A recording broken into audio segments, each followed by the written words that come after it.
player props here on PrizePicks for Wednesday, January 18th. Before we get started, there's a link in the description below to sign up for PrizePicks, or you can use promo code TUFF to sign up.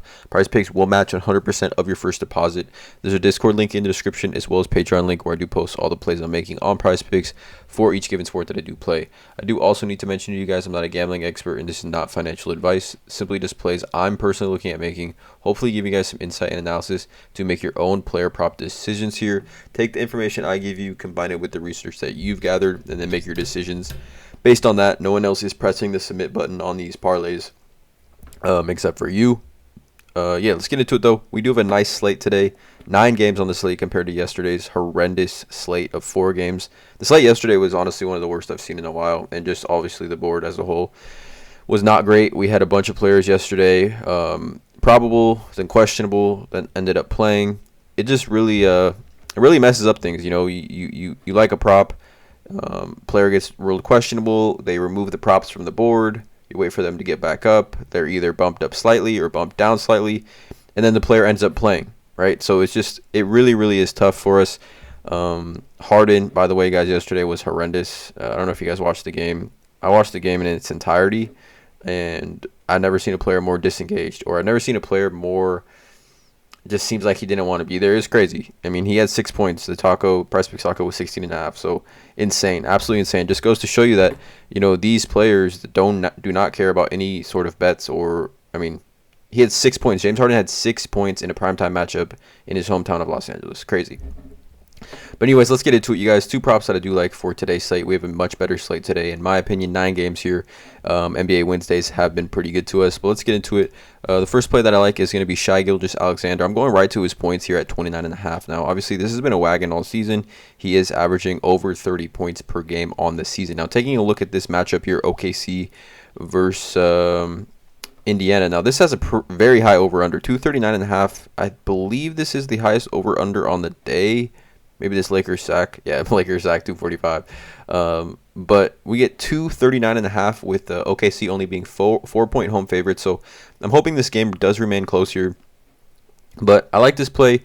239.5 over under. Both of these teams here are top 10 in pace. Or I guess OKC is here at 6 and Indiana's here at 12. So 2 top 12 teams as far as pace goes.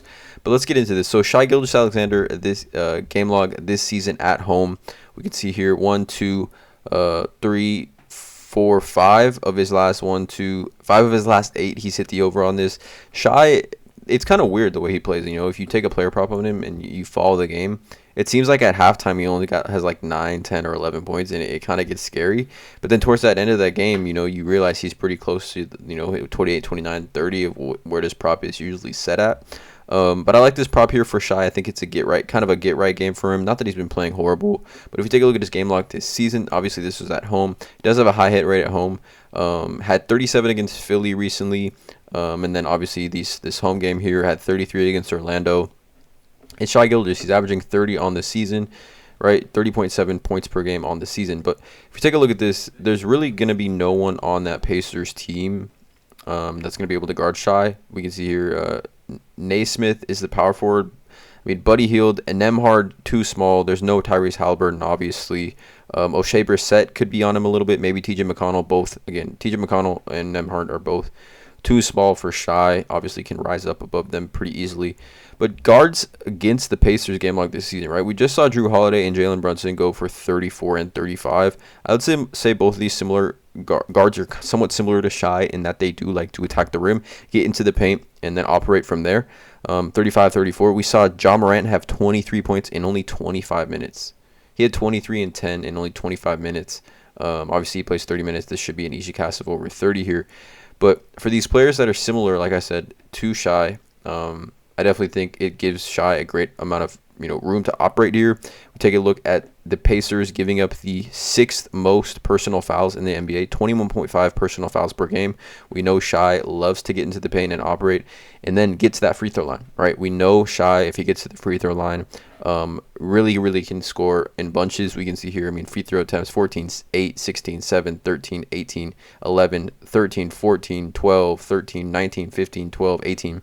If Shai can get to the free throw line here in this game, I think this should be an easy easy play for us here. I mean, like I said, 2 top 10 teams in pace. Defensive ratings for both these teams, I mean, not as bad as you would think. I mean, OKC's defensive rating, defensive rating is down here. I mean, pretty good defensive rating.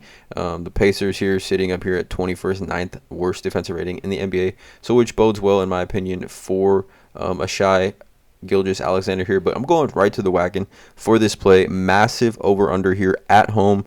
Shai has a great hit rate at home. I think he's like 11 for 19. 11 of his last 19 at home. Like I said, no one on Indiana is going to be able to guard Shai here. They can get to the paint and really be able to do what he wants against this team. This is the first play. The second play, we're going with really, like, in my opinion, like a wagon, and really like a player that I think honestly is like a baby Jokic. Like, and he's starting to gain so much confidence, and really that center rotation has gotten extremely small. Sengun's playing 30 plus minutes a game now, but I like his over 30.5 fantasy score. Right, he's hit this 2 of his last 3 games, 39, 33, and 70 fantasy points against the Lakers. Coming off a game where he had 70 fantasy points against the Lakers, obviously should just be growing his confidence even more. Had his best game of his career, coming off the best game of his career against the Lakers. So we take a look at this here. Sengun against the Lakers, 37 minutes, 33, 15, and 6, 4 blocks, 70 fantasy points.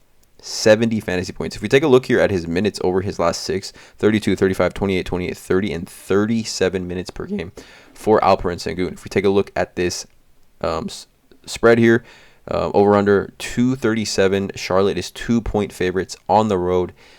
Houston, Charlotte, the battle of the bottom tier teams in the NBA. This should be a good one as far as just fantasy scores and overs, in my opinion. I do not expect there to be much defense here. If we take a look at defensive ratings, 2 bottom 5 teams in defensive rating. Houston, 3rd worst defensive rating. Charlotte, 4th worst defensive rating in the NBA. We know really since LaMelo Ball's been back that Charlotte, if we take a look at just like the last 10 games, Charlotte loves to play fast. Right, they are number 11th in pace in the NBA. Really, over the last 10 since LaMelo Ball has been back, if we even break this down to like last 15, they may be higher.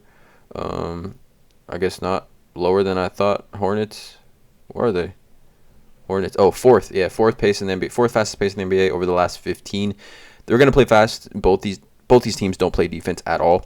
But I really just love this play here for Alperen because it really is the most elite possible matchup for a center. We can see here on the season, Charlotte Hornets, 2nd most points per game to centers, most rebounds to centers, the most 3-pointers made, not that Alperen takes a bunch, and then the 2nd most blocks, and overall the most fantasy points to centers by almost 2 whole fantasy points. Charlotte Hornets have been a absolute smash spot. We've been targeting centers against the Hornets like all season long. It seems like, and it's been pretty profitable for us. Obviously, there have been some sells, but I'm taking the full game here. I do expect this game to remain close. Houston at home obviously bodes well for just Alperen being able to convert some of those assists. If, in fact, I mean, Kevin Porter Jr. currently is questionable for this game, in jeopardy of missing his 4th straight game due to a left foot contusion. If Kevin Porter Jr. does play, it does affect Sengun prop a little bit. Obviously, just Kevin Porter Jr. is the playmaker on this team, gets the ball out of Sengun's hands. But, I mean, if he doesn't play, this is a smash, in my opinion, against the best possible matchup for centers. Alperen, I mean, this is like, we're watching Jokic, you guys, like 3 years ago, 4 years ago, 5 years ago. Like, literally, Alperen, even if you watch him play, I'm a Laker fan, and I watched that game against the Lakers. He dominated the Lakers. He dominated them. They had no chance. He dominated the Lakers in this game. 33, 15, and 6 with 4 blocks. It's absolutely insane. He also did make 2 3-pointers, by the way, so that's interesting. But Sengun here, over his last 5 games, averaging 1.32 fantasy points per minute, right? Which is higher than, I mean, you take a look at some of these players, that is higher than over his last 5 games. It's higher than Bam, higher than Julius Randle, higher than Trae Young, higher than Jimmy Butler, higher than Josh Giddey. I mean, higher than Jared Allen, higher than Capella, Christian Wood, LaMelo Ball. Sengun at 1.32 fantasy points per minute. Conservatively, we're looking at Sengun playing around 30 minutes. Let's just say 30 minutes times 1.32. That comes out to 39.6 fantasy points conservatively. So I like Sengun here a lot. I I mean, as soon as I saw that the Rockets were playing Charlotte, I was thinking right to Sengun. Obviously, if you don't like fantasy score, I think 26 points plus rebounds is a very solid one as well for Sengun.